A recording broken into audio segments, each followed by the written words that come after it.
রাজ্যের সমস্ত বাসিন্দাদের জন্য এবার মুখ্যমন্ত্রী মমতা বন্দ্যোপাধ্যায় নিলেন এক অভিনব উদ্যোগ। আর আপনাকে যেখানে সেখানে গিয়ে ঠকতে হবে না, মাথায় বাজ পড়তে চলেছে সমস্ত দালালদের। মমতার এই অভিনব উদ্যোগে অত্যন্ত সুবিধা হতে চলেছে রাজ্যের সমস্ত মানুষের।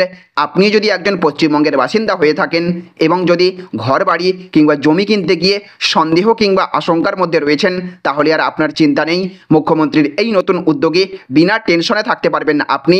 তো চলুন মুখ্যমন্ত্রীর তরফ থেকে কী নতুন উদ্যোগ নেওয়া হয়েছে আজকের ভিডিওতে আমরা বিস্তারিতভাবে জেনে নেব।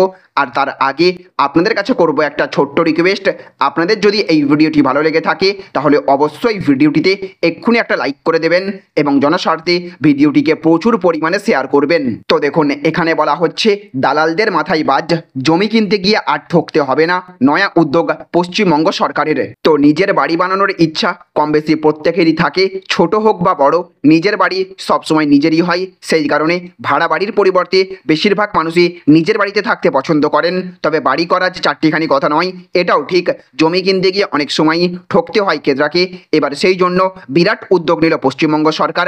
যত সময় যাচ্ছে নিত্য প্রয়োজনীয় দ্রব্যের মূল্য ততই বৃদ্ধি পাচ্ছে, পকেটে টান পড়ছে আমজনতার।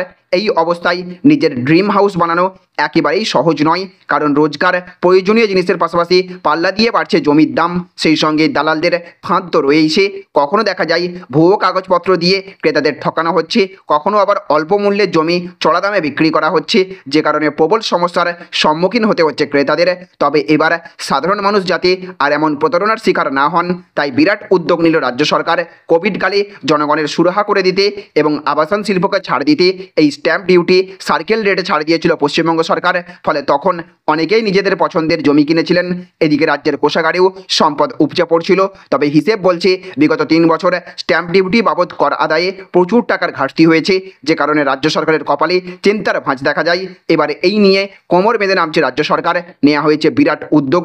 এদিকে দপ্তর সূত্রে জানা যাচ্ছে শীঘ্রই পশ্চিমবঙ্গ সরকারের পক্ষ থেকে নতুন জমির ডাইনামিক ভ্যালুয়েশন শুরু করার পরিকল্পনা করা হচ্ছে। যদি এমনটা হয় তাহলে বাড়িতে বসেই মোবাইল ফোনে যে কোনো জমির মূল্য দেখতে পারবেন ক্রেতারা। জানা যাচ্ছে যে সকল এলাকায় সার্বিক উন্নয়ন বেশি, সেখানকার জমি এবং বাড়ির মূল্য তত বেশি। এরপর ফলে যেমন ক্রেতাদের জমি কিনতে গিয়ে ঠকতে হবে না, তেমনি রাজ্যের কোষাগারে কর আদায়ের ঘাটতি হবে না। এই নয়া উদ্যোগের ফলে উভয় পক্ষেরই সুবিধা হবে।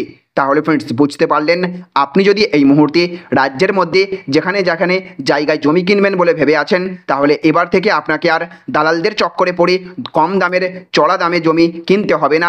মুখ্যমন্ত্রীর এই নতুন উদ্যোগের ফলে আপনি আপনার বাড়িতে বসেই দেখতে পারবেন আপনি যে জমিটি কিনতে চাইছেন সেই জমির এই মুহূর্তে বাজার মূল্য কেমন। কোনো দালাল চক্করে আপনাকে পড়তে হবে না, আপনি বাড়িতে বসেই আপনার মোবাইল থেকেই দেখতে পারবেন জমির ব্যাপারে সমস্ত কিছু। তো ফ্রেন্ডস, পশ্চিমবঙ্গ সরকারের তথা মুখ্যমন্ত্রী মমতা বন্দ্যোপাধ্যায়ের এই অভিনব উদ্যোগের ফলে রাজ্যের সমস্ত শ্রেণীর মানুষ কতটা উপকৃত হবেন বলে আপনি মনে করে থাকেন, অবশ্যই আপনার মতামত কমেন্ট বক্সে লিখে জানাবেন। তো ফ্রেন্ডস, এই ছিল আজকের ছোট্ট একটি আপডেট। যদি ভিডিওটি আপনাদের ভালো লেগে থাকে তাহলে অবশ্যই ভিডিওটিতে একটা লাইক করবেন এবং জনস্বার্থে ভিডিওটিকে প্রচুর পরিমাণে শেয়ার করবেন। ভালো থাকবেন, সুস্থ থাকবেন। Thank you friends, thank you for watching.